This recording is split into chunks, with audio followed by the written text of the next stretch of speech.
The information contained in this episode is for informational purposes only. No material is intended to be a substitute for professional medical advice, diagnosis, or treatment.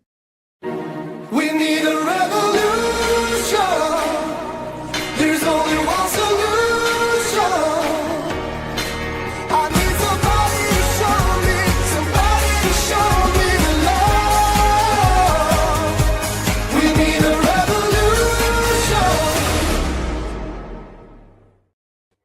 Hello, welcome to Inform Life Radio.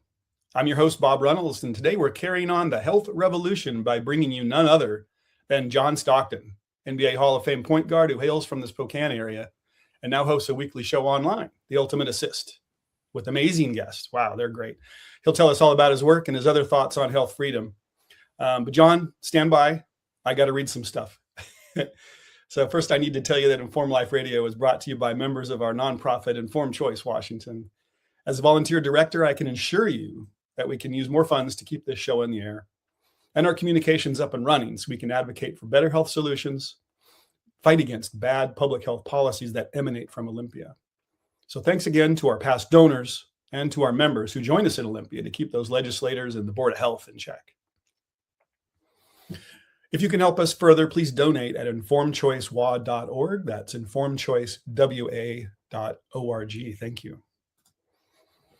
And because we talk about pretty edgy things like alternative health solutions and vaccines, and that the views expressed on our show are not necessarily those of KKNW or Children's Health Defense, we're not providing any medical advice. We are urging you to look into our topics and do your own research. There's one more important thing I need to tell you before we bring on John Stockton and hear from him. Today is the deadline to tip the film screenings of Duty to Disobey. There are many locations around the state that will show this important documentary on June 30th. If we have to show enough interest by today, May 15th, we need to reserve 50% of the seats in the big theater locations around the state. That includes Seattle, Lakewood for Tacoma, Burlington near Mount Vernon, Airway Heights near Spokane, Kennewick and Tri-Cities, and Vancouver. Because of that continued stigma that vaccines have in Hollywood studios with the large theater chains, this film is being distributed as a private event and the condition of 50% pre-sales by today. So please go to dutytodisobeyfilm.com. There's not a number in there. It's spelled out Duty to Disobey Film. And it's on your screen right now for those watching.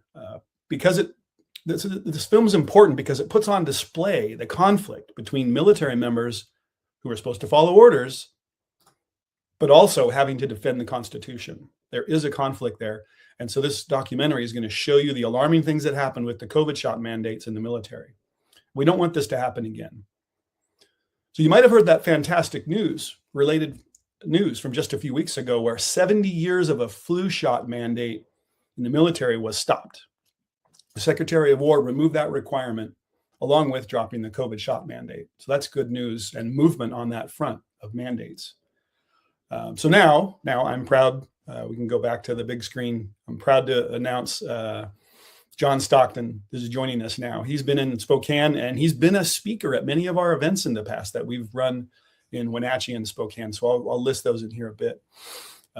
Most people should be familiar with John. I mean, they've seen his basketball wizardry as a point guard at Gonzaga, at Utah Jazz, or the U.S. Olympic Dream Team.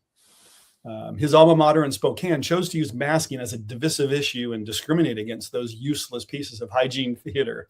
That's what the director of the CDC eventually called them. I think it was Rochelle Walensky who coined that phrase, hygiene theater. We need to stop the masks. Well, John's now fully stepped into the health freedom fight. In line with his all-time record in assists on the court, he's providing his ultimate assist to the health freedom debate. So welcome, John. And you're a little like me. I don't have a degree in many of the disciplines needed to work for better health products or procedures. I'm not a doctor or scientist. But we are trying to help frame better public health policies. I think that's what we're doing. So have you got your doctorate degree yet? Maybe you do now. No doctorate degree, but listen, it's all about making your own choices anyway and understanding what choices you're making. So I don't think you need to be a doctor to do that. I think you need to be a citizen, and that's kind of required in this country from its inception. is you have to be an educated member of society for this to work. And so I just think I'm just doing my part and trying to encourage other people to do their part as well. Yeah, good. I think common sense plays a big part. That's why I feel like I can kind of smell the bull crap sometimes, and I'm able to discern. I hope that's what we're bringing to our listeners here on the show too, and I hope you're doing that with your ultimate assist, is helping people discern.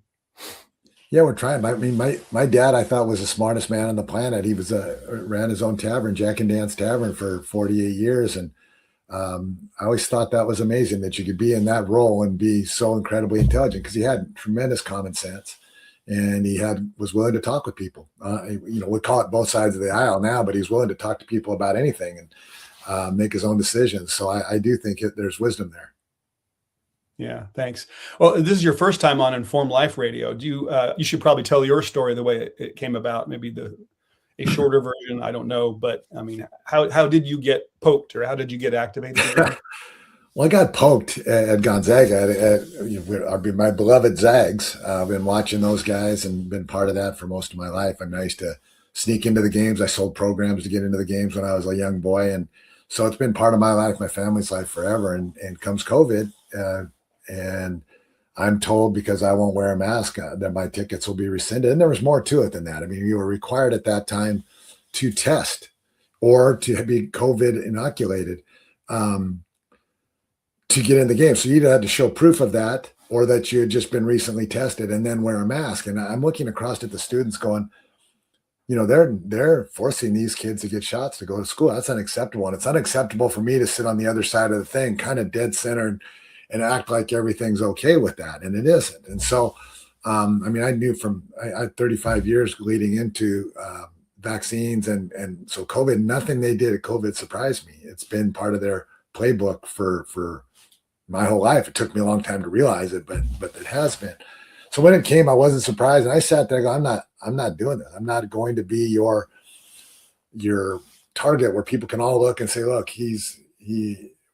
they singled me out as a kind of let's call it a special person. So here I am as a special person. And I'm going to tell everybody it's okay. It's not.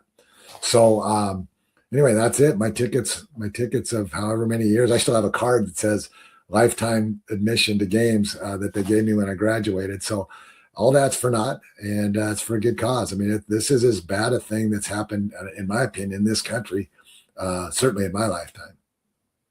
So they boycotted you, but are you boycotting them as well? Yeah, I mean, of course. I mean, it goes both ways. Listen, many of the folks that had to do it were reluctant, but they're friends.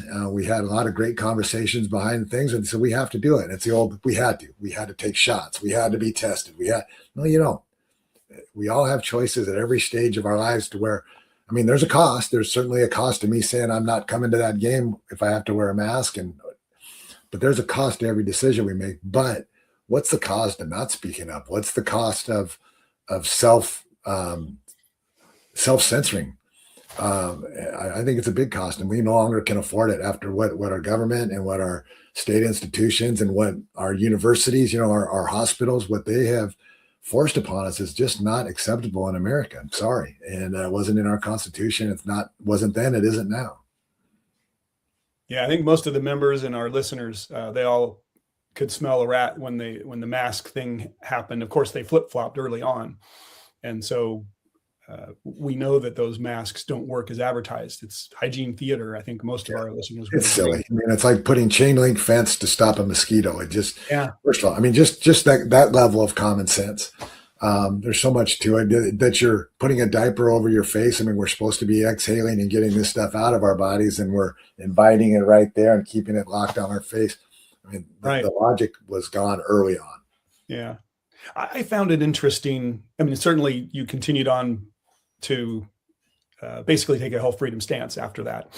And I find it interesting that one of basketball's royalty, yourself, the MVP, the multiple MVP of the NFL, the best tennis player in the world, and some other top athletes have all said, no, my body's good. I don't need these hastily produced interventions in my life, because I take care of my body to a higher level than this could ever. And did you find that interesting?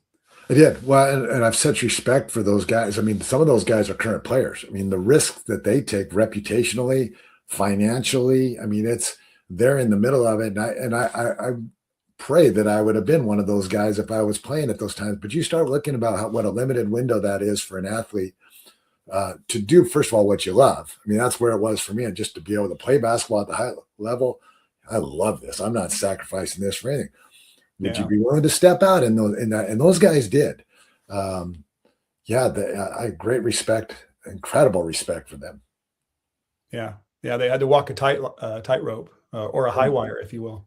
Yeah, it was Djokovic. He missed. I mean, he may be the greatest tennis player of all time. He missed out on how many Grand Slam tournaments, which he's owned for a career. And for him to just go to these countries and have them boot him out, I mean, the humiliation of that, coupled with the opportunities lost, and he didn't waver, and he shouldn't have wavered. And that's what I'm saying is some of us did it just so that we could go to a game.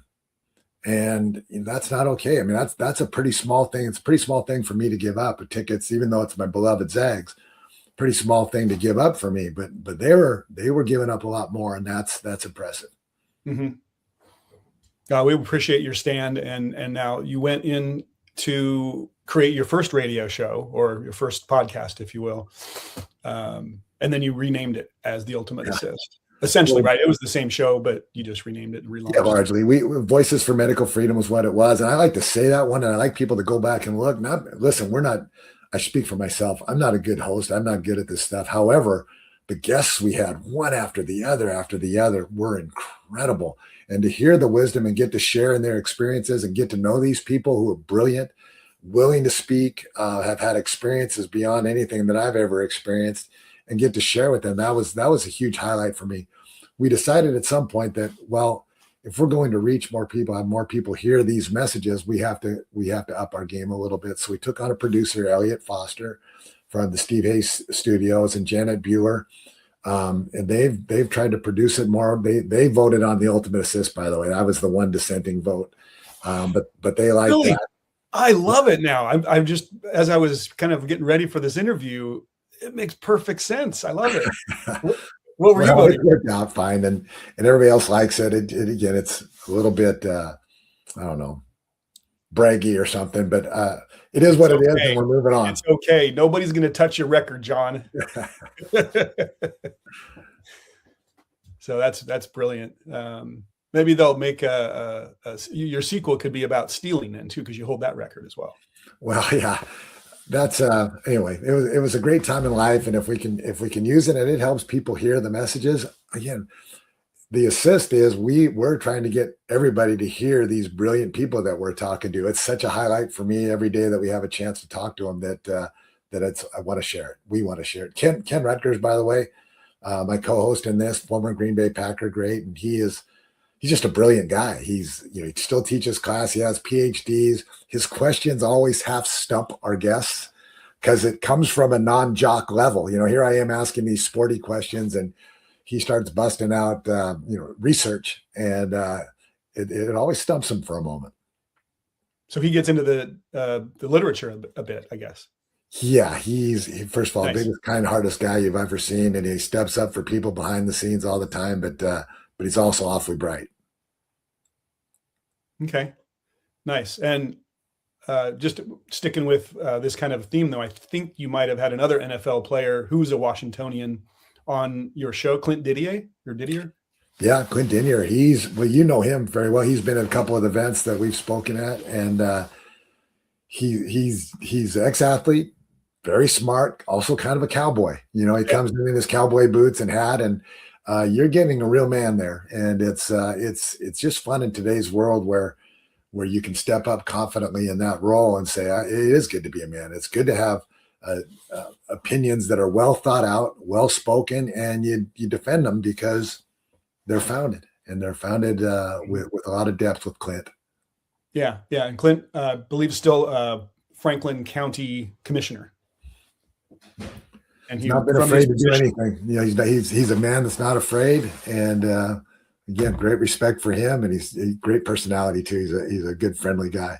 Yeah. We went out the day they passed that resolution, the Health Freedom Resolution, basically condemning the COVID shots. Ryan Cole was there, and we were able to have a bit of a conversation with Clint, and he's in it. So that was a great motion. And that even though the state law was passed, it kind of supposedly says that is now null and void. That resolution is null and void. They haven't, Olympia hasn't come down on Franklin County and made anything more formal. Washington State's difficult, as you know. I think it's as bad as any situation in the country in terms of robbing us our freedom, our right to choose what's right for our own bodies. They've recently passed, like California, where there's you can't even research fraud in, you've seen in Minnesota with the daycare centers and the old folks' homes and things like that.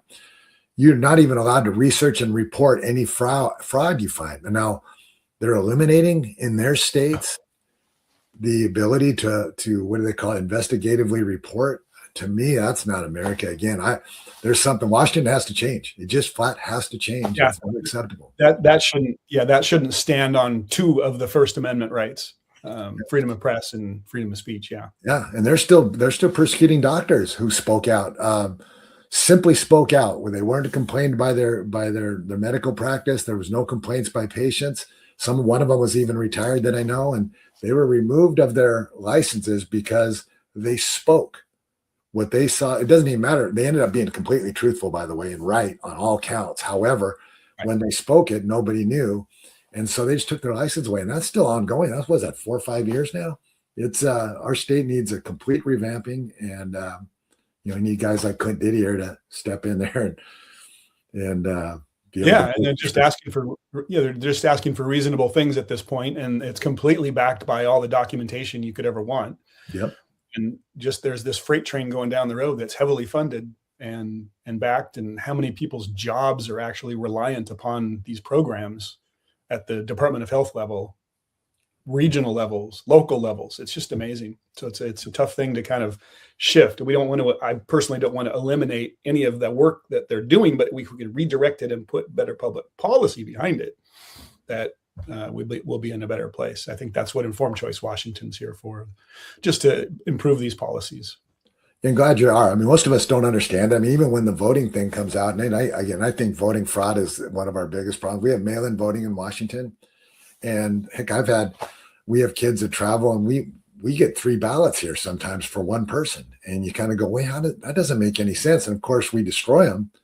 We'll vote. They vote once, but if that's happening at our house, what other else?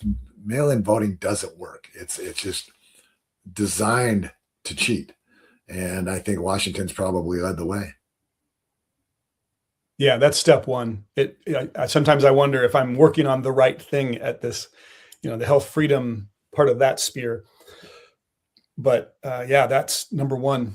Yeah, there's a lot of tentacles, aren't there? I mean, it's hard you try to stay focused and be focused on what you can be good at, but there's so many things that lead into it. And the voting's a huge part. If you think about it, we haven't changed that lead office, the governor office, from one political party in 45 years.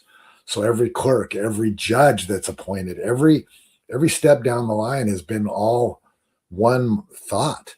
And if that thought's wrong, like I think it's been of late, where your rights are taken away and it's no longer, I mean, they're trying to team with other people like California to reinstate which has been disallowed by our nation's leadership, and they want to have a separate deal. I mean, to me, that just seems almost treasonous. And so it's a big deal. I don't understand it all, but I understand enough to go, there's something wrong. Yeah, I'm not very comfortable with states forming international alliances right around our federal government. That seems, like you said, treasonous or secessionist. I have posted, hello, Governor, if you're watching our show, but I have posted on your X a few times. Why don't you just secede? Yeah, at least it's honest. You're saying what your intentions are. You don't want to fall. I mean, we've all not been happy with our government at times, and so who's in leadership is who's in leadership. And for states to secede, it's pretty scary stuff. Pretty scary. Yeah, right. I mean, that's Civil War level stuff, so we don't want to go there if we can avoid it. So you mentioned in our previous conversation before the show started, but you've noticed some suppression or possibly some shadow banning in some of your communications. Yeah, and you hear those terms all the time. Shadow banning, what gaslighting, you hear all these terms and you loosely understand what they mean. But the shadow banning, I remember I had a Politico magazine article about Robert F. Kennedy Jr. And I thought it was just a fascinating article. It was about how his family has basically disowned him, and it explained why. And he had some retorts to it too. And it was all in there. I thought it was a great little reference guide for me on vaccines if somebody asked questions about vaccines. So I thought I would send out this published article. So I sent it out to a couple friends. They liked it. And then I said, well, I'm going to send it out to 20 people. So I tried to send it out to 20 people. Nobody responded. I said, that's odd. Maybe I'm off base. So one of my buddies who I played college basketball with, I said, hey, what'd you think of that article? He said, I didn't get an article. So I said, go get by your computer. So we get by the computer and I send it to him, probably 4 or 5 times in a row. Doesn't go through. I get no message that it's undeliverable. It doesn't go through. So what I did was I printed it, scanned it, changed the name entirely, like to, Disneyland, whatever, and sent it. Immediately got there. Wow. So there was something about the article, something about RFK, something about whatever that tweaked the algorithm, and none of them got through. And that was true it's been true on numerous things. So now when I send something I think's a little bit perhaps controversial, I'll follow it up with a phone call, say, did you get it? And it's amazing how many times it doesn't.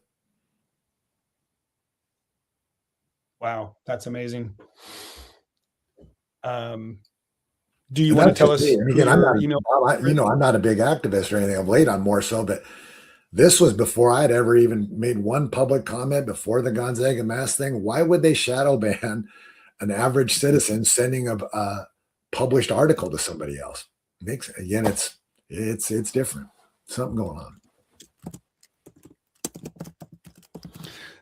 Then you've had just some amazing guests on your show. I've usually listened to every week, and I also tell our social media team, who's an army of one, to make sure they promote your show. But you've really stepped up the game. Your guests are all top shelf, and you finally got Del Bigtree twice now. Dell's amazing. If anybody's ever heard him speak, again, forceful speaker, beyond confident because of what he knows, because of what he's researched and studied. He's not just out there spouting off, and he's also a kind man. And so I love Dell. It's fun to have him on and even a phone conversation is fun with him. Yeah, good. He's probably read all the books we just talked about, and behind your head there and behind my shoulder, or he's internalized the information so well. But I guess he's been at it since 2015, at least, maybe before then. Yeah, and there's people like that, aren't there, where they just seem to be able to absorb it from all corners, and when it comes out clearly, right, and forcefully, and he's one of the best. Like you said, we've had many guests. David Martin was one we've had of late. I was going to ask about him too. I mean, overall, I'd like you to maybe even go through some of your guests and the key things you've learned, maybe some of the surprising things. Well, I have to admit, like when I'm at a public place and trying to talk and somebody says, what's your kids' names? I usually miss two. So what happens when somebody does this is I go blank on all the, we have 200 and some guests. So I go blank, but David Martin is one that we've had on a couple of times, once right in the heat of it, when he did all the research on the patents. And again, my dates may be slightly off, and if you want to see it. But 2006, people patented the vaccines and the disease, both COVID. And if you've ever been through the patent process, you cannot patent something that's naturally occurring. So simply by the fact that you can patent that disease shows it was man-made, period. Either it's man-made or it's fraud. Well, either way, you guys are in big trouble, because there's not supposed to be any gain of function, any creation of bioweapons. Clearly, through his work, he just showed it. And he'll explain and it doesn't take long. He'll explain every number for every patent, and it makes perfect sense. And you go, this was planned, folks. And it was planned 20 years and 15 years in advance for this time, so that they could subject us to these horrible medicines, I guess, horrible technologies that they inject into our bodies, horrible masks, horrible for our health and our futures and the future health of our offspring and our their offspring. I mean, it was a complete attack on our reproductive system, and that was admitted by the Pfizer reports. Right. Anyway, I got off the subject of No, not terribly, because at least you matched the poster I have behind my head, the wanted poster of Fauci with his mugshot as he's getting booked. well, it's totally a crime against humanity. I mean, it's going to kill millions of people, and it's going to listen. Naomi Wolf, who we had on with Voices for Medical Freedom, she wrote this book on the Pfizer report. It's an amazing book. They admitted all these things, including 80% of the women that were pregnant that took the shot lost their babies. I mean, it's ridiculous. Better than the abortion pill in terms of effectiveness. They admitted that babies, if you were a boy baby in the womb at the time your mom received it, that your ability to be a man when you grow older is not happening. It ruined what produces manhood, masculinity in these babies. Going, what impact does that have on our futures? I mean, this is an insult to humanity, and they've admitted it way before they even put the medicines out. Yeah. It's shocking to keep reading more and more about the Event 201s. And in 2015, there was another tabletop exercise. So all in the name of preparing for such an outbreak, they were practicing all the little details of how to handle misinformation, how to handle the PrEP Act, how do we handle this emergency use authorization thing and get around it? Well, they just ignored it. I mean, even the emergency use authorization, you can't have a alternative in any field. Like if vitamin C, for example, were the cure for the flu, you wouldn't be allowed to make a experimental use vaccine for the flu. So they had to eliminate that. And if you remember early on, Anthony Fauci saying ivermectin is dangerous, hydrochloroquine is dangerous. They banned it, they hid it, they bought it and stored it. They did all these things so that there was no alternative. So now the EAU can happen. Otherwise, it's illegal. Right. If they bother to follow some of their policies, they were trying to follow some of their rules and laws in the U.S. code. But I don't know why they bothered with that, because they've ignored every rule and code anyway to do it. Right. Most of our rights to our own bodies. Yeah.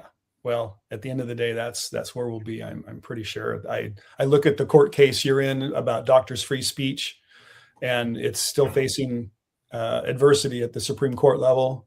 I thought that was going to be a slam dunk after one of the decisions. Now I'm forgetting which decision that was, but then they decided not to hear Corey versus Bonta in California, and your case is Stockton versus Brown now, which is tightly related to the Pierre Corey versus the AG of California. So it's not been decided, but they're not really taking it up either. And so that's my understanding of the status there. We'll put more of that. Court has punted before. I think they punted on the whole abortion issue, and they just said, no, it's a state issue. We're out. And I just thought that was, reasonably cowardly. And I think we look at Washington State again. You go to Washington State, that's what we stand for is abortion. And to me, that's not okay. Abortion and hiding any kind of other questionable medical intervention by young people without letting their parents know. Yeah, Washington State has to change, and I think with that we're the test model, and then California makes it big time. But Oregon's right there with us, but the West Coast has got some things that need to be cleaned up, I think. Yeah, I don't see how it's sustainable. The end game, where is this headed? It's just really grim. I just can't see that as a good outcome if they continue in this fashion. Yeah. Let's see. Yeah, you mentioned Naomi Wolf, David Martin. I was definitely going to ask for. I heard about him. He was at the COVID con by Dr. Henry Ely back in 2021. Yeah. And I'd seen him online giving his. Did David Martin on your show talk about how he gave all of his information to Rand Paul early on, and how Rand's been trying to run with it? He covered all that, and then he actually has been on recently too, and he took a hiatus. He said, "Look, I'm getting to where people won't listen to me. I feel angry as I'm doing it." It was amazing interview. He said, "I have to change my message. I got to not be so angry. It's still there. It's still something that would make you angry because you see the planned damage that they did with this." But his delivery, he feels, is way better because he's calmer and more relaxed about it. But it's nothing to relax about. Again, that you see, like the AAP sues, the American Association of Pediatrics sues to have the right to vaccinate when they know, and it's all about money for them, for the organization. They even announced that in their records. It's about money for them. They're in charge of taking care of our children and have been, and they're willing to sue somebody that's saying we need to research it. We need to know what the harms are. We're going to dig deep to find out if it's truly safe and effective. And they're saying, no, you have no right to do that. I mean, what organization would do that? And that's why I don't feel like I can quit personally. It looks like you're never quitting, and the people that we have on our shows aren't quitting, is because the powers that be, it's all about money for them, and they're not going to give up on that paycheck anytime soon. Yeah, and I'll play the devil's advocate to you just slightly in that. Okay, fine, there's money involved, but yeah, people need to earn paychecks. I don't know, only a few people maybe just slavishly trying to find extra pots of money and really twist the system. But there's still that greater good feeling where a lot of people think that they're doing good. And the other part is it's just not that much money individually. And so there's that incentivization versus negative money for the rest of us. I mean, right. I only donate to the cause to get more truth out there. Well, Paul Thomas, a pediatrician, does a great thing. He does some things with CHD now, Children's Health Defense, which, by the way, is an amazing organization where I know I've been in their plan where they research stuff and they bounce things, all these brilliant names of guys from Stanford, MIT, they're bouncing information back and forth. Then it shows up on the Defender, their articles. So they research it, they check it, they do all those things. But Paul Thomas was one of the guys that said it's $1.5 million to a pediatrician to be fully vaccinated. I mean, my kids are having kids. And for his practice to be fully, all the patients in practice to be fully vaccinated. Correct. And so pediatricians won't take your children if you won't agree to fully vaccinate them. And why? Because if their practice is over 90% vaccinated, they get a check, $250,000. This is Paul Thomas, not me, $250,000 right off the barrel. Just boom, here it is. Then if you're at that level, you're at that peak level, every procedure that comes through your door over the course of any week, you get, I'm going to make up the number, but you get more money. It's incentivized that you can now make $90 instead of $40 on the little throat swab or whatever, because you've met the standard. So cha-ching, cha-ching, cha-ching. They were one of the lowest paid disciplines in history until vaccines came along. Now they're holding on to it tooth and nail. I think pediatricians have a responsibility to look into it. There's enough word out there now to where they might not be safe. I think if you're taking care of my child, it's your duty to look into it further than what your boss, the AAP, tells you. Your job is this patient, not to be compliant with the AAP, personally. Yeah, that's going to be interesting too. The law was just changed here. They passed that bill here in Washington that removes the ACIP, the CDC organization that makes these formal recommendations across the country. They took them out of their guiding documents. So now it's the Department of Health here in Washington that gets to make some kind of whatever decision they want. It's really open-ended the way they wrote the bill. And AAP is one of the organizations that they say that I think they listed in the bill even said that they can listen to the AAP, but they can look elsewhere. Yeah. And we heard on one of the meetings today, in the last couple of weeks, one of the meetings, sorry, I'm slipping in some Washington factoids when I should be interviewing you, but there's a vaccine advisory committee also in the state, because you need more committees in our state. And they're looking potentially at the University of Wisconsin and this place called the Center for Infectious Disease Research and Policy, CIDRAP, to be there instead of the AAP, which can be accused of being a trade organization. For-profit companies all donate to it. That they'd use a university institution as their recommendation source. It's the same money. It's the same groups that still fund that institute at University of Wisconsin or Minnesota. I can't remember which.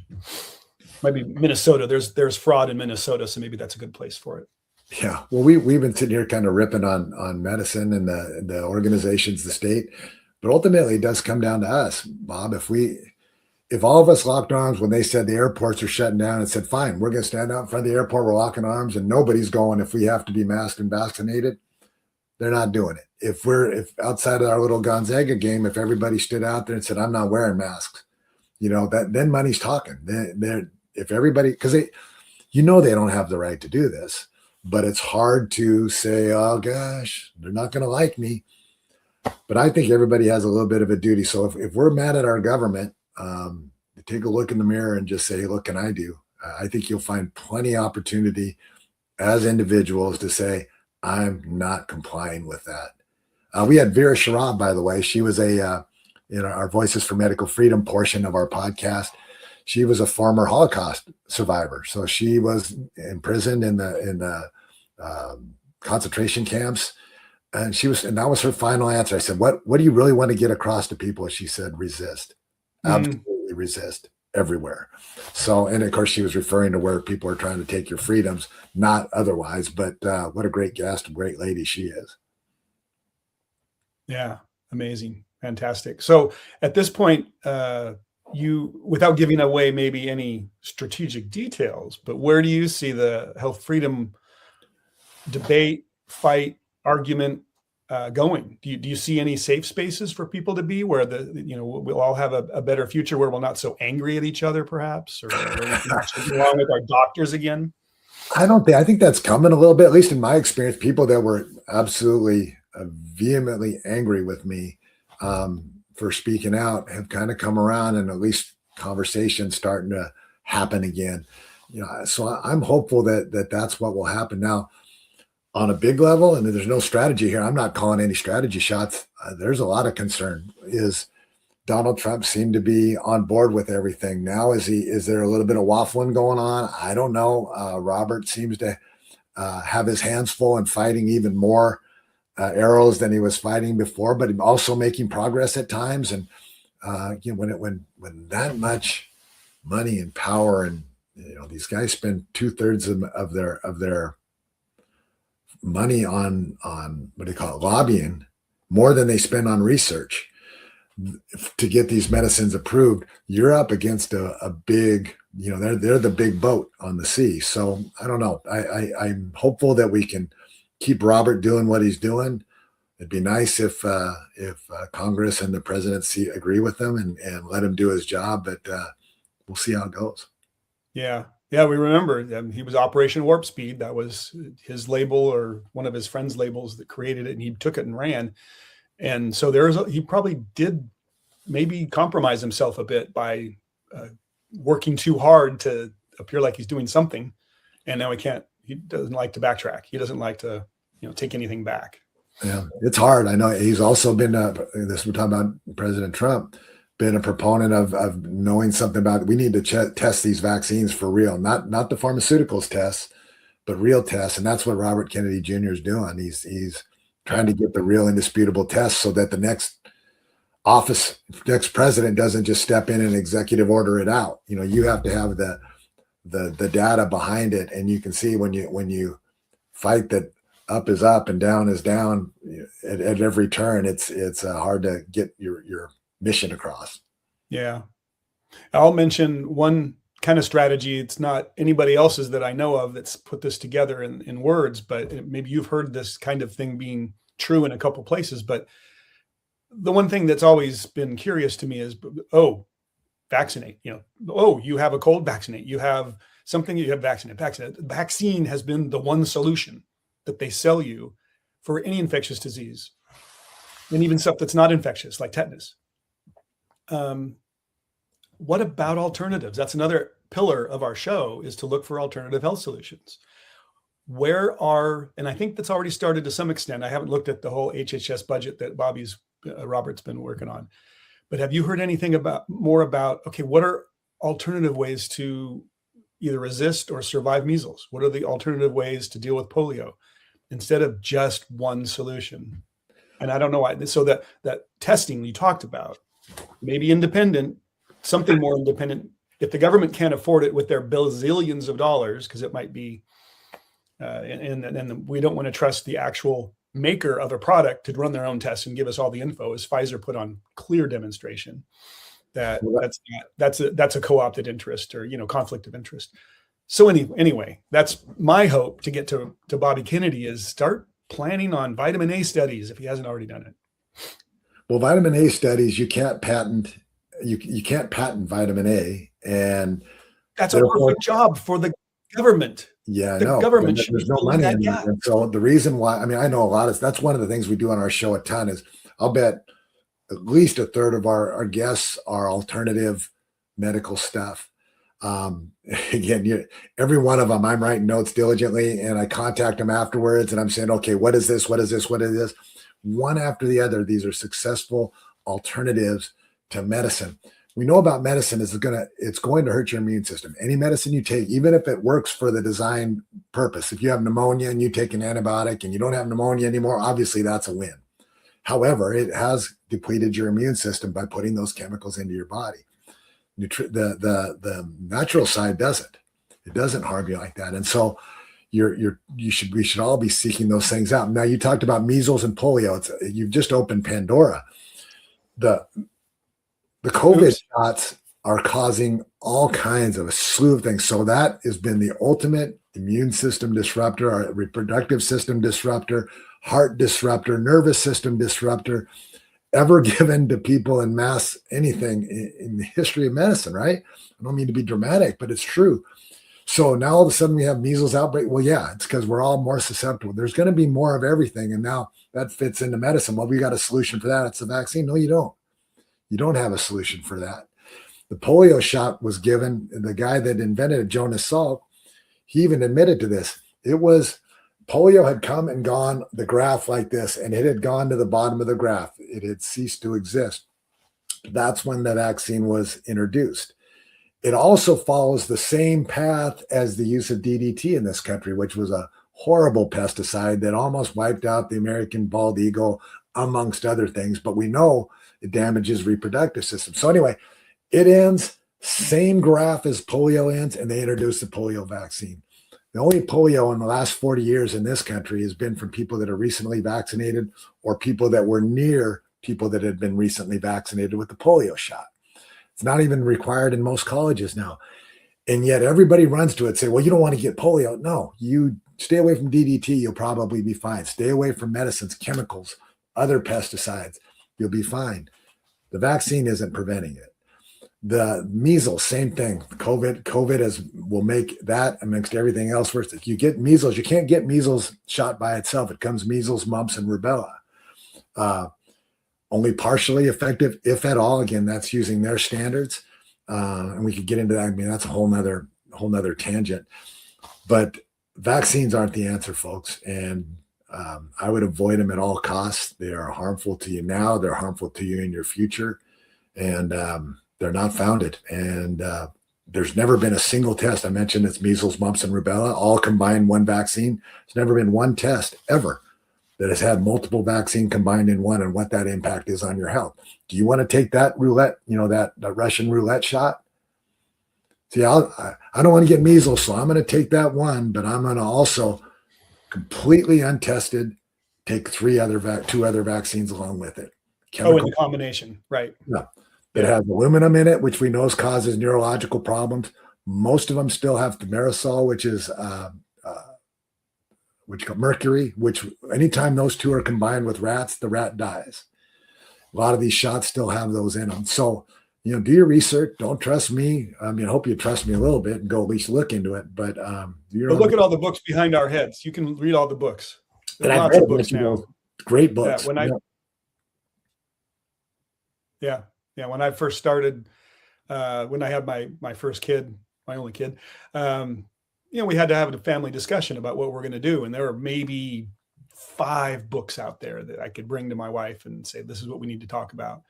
I think there are hundreds now that can bring you this extra information, all cited by studies, whether they're anecdotal studies, whether they're small case studies, or, you don't have a lot of chance to get the whole randomized control trials, RCTs, but Well, because that's those, one, you need the return on investment there, and people don't see the return if you actually do a study on a scary product.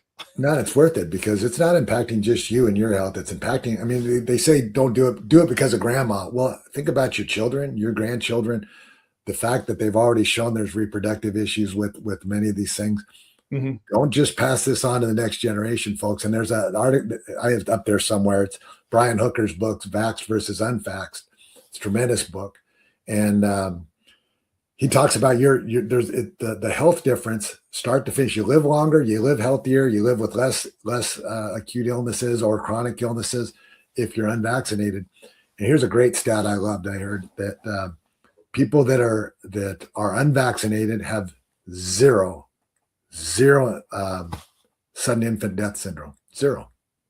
So Right. whatever it is, I mean, our kids are wrapping kids in blankets and they have to lay only on their back. I mean, we laid on our stomachs, our babies did. And they're saying to lay them on, never on their stomachs, always this, always that, when all you have to do is not take the shots, folks, and you're not going to have a SIDS issue. So I don't know. I think it's pretty simple. Again, I'm not a doctor. Yeah. And I mean, I agree with you, but at the same time, I don't mind saying, okay, let's follow Dr. Paul Thomas's mid-level advice of just spread them out. Please just spread them out. And that's what I tell my friends. I don't want to have to convince them of my stance 100%, but at least spread them out because there's been less damage and more testing of one at a time. For sure. I'll take a step further, Bob, is I don't think you should touch any of them. If you want to insert mercury, formaldehyde, neomycin, unclean viruses, when they pick a virus out, they don't just pick out, this is the flu one. The flu's a joke. There's 1,000 flu viruses every year. Every year they pick 2 or 3 and they say, we're going to target this one. They don't know what flu's coming out. It's a joke. But it's money and they talk you into doing it. And I wouldn't take a one. My father, 3 years in a row, went into sepsis within 3 days of taking the flu shot. Oh my. And it took us, I mean, again, I'm a slow learner. So if you think I started out anti-vax, I didn't. My father, 3 years in a row, nearly died from the flu shot. And finally realized, well, God, yeah, we're so depleting his immune system. We're injecting these mercury and aluminum a lot of times. Almost always aluminum. It's an adjuvant. It's an irritant so that your body knows to attack whatever else is in this mix. And they don't have to disclose what's in it anyway. They just stand there with the needle and do this. I think they're awful, folks. I'm not afraid to say it. And, hopefully you do your research. There's plenty of it out there. All right.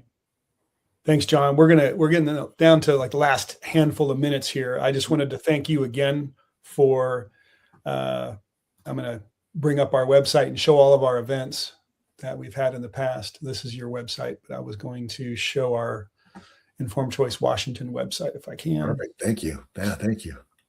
And so we'll just a quick listen, a quick view here as well of our duty to disobey locations. You can go to our website as well, informedchoicewa.org, see the list and links to the tickets for the movie that'll show on June 30th.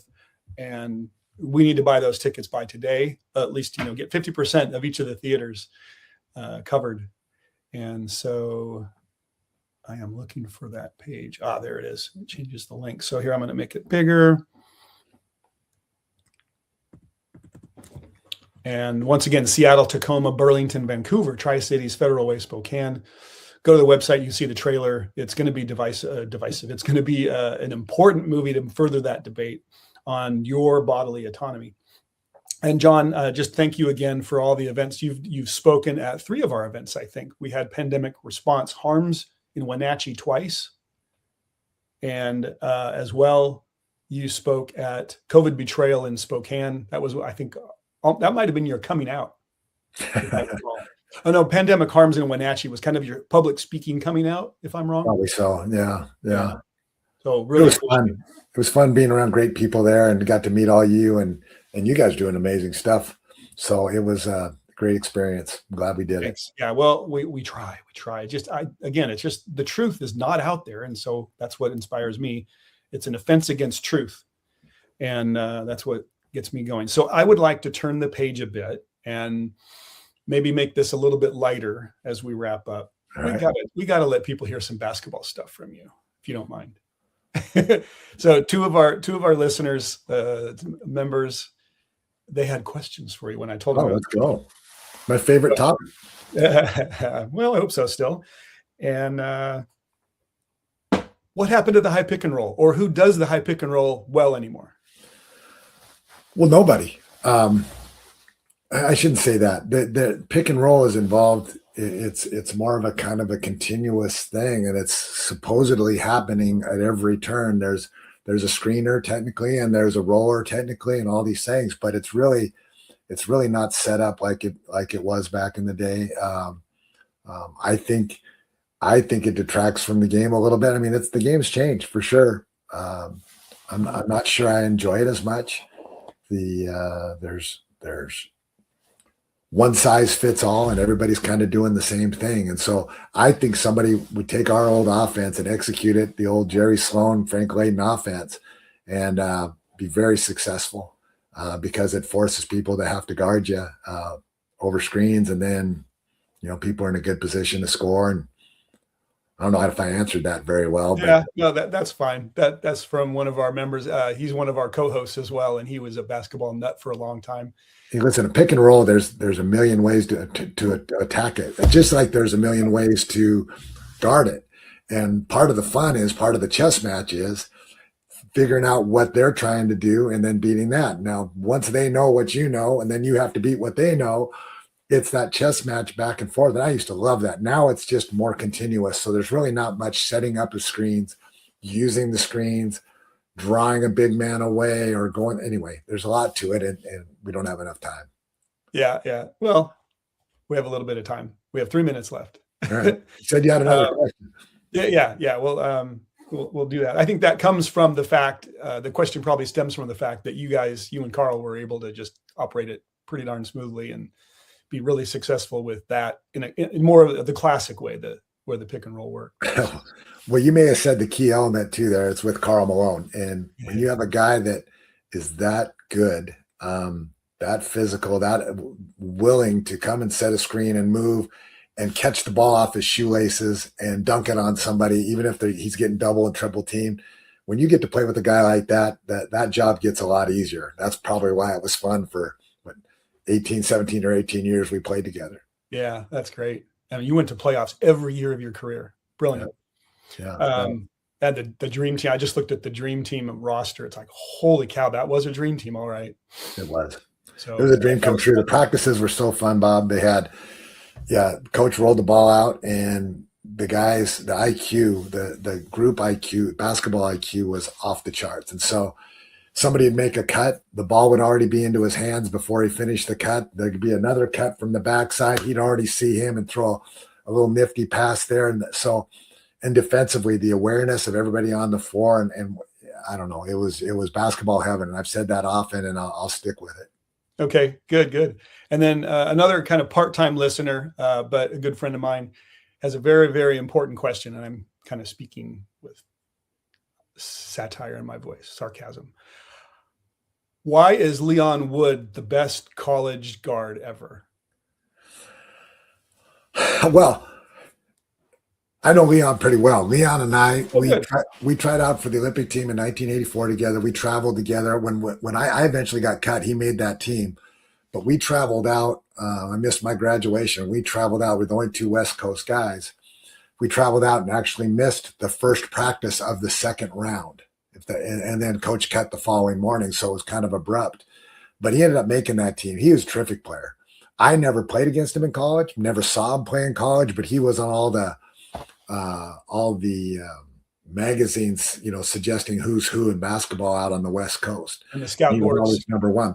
And he was great at the Olympics. I mean, he was good, and that I had a chance to see him play. Now, he ended up having a fairly short NBA career, but reffed. I think he might still be reffing, which would put him, 40 years at this? Gotcha. Yeah. So he's a tremendous NBA story, one way or the other. Okay, great. Yeah, that'll make my friend happy.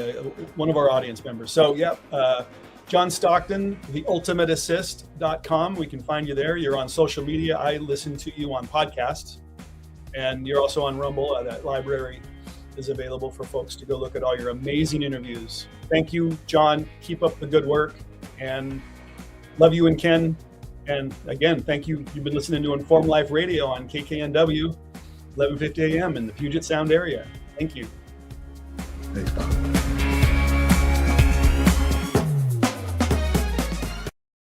Informed Choice Washington is a nonprofit organization that advocates for healthy immunity, medical freedom, and fully informed medical consent. The right to make medical choices without coercion is fundamental to our civil liberties and a basic principle in all human rights declarations. To learn more, tune in each Friday from 4 to 5 p.m. to an Informed Life Radio and visit the website informedchoicewa.org. It's time to take a stand for medical freedom. Go to informedchoicewa.org today.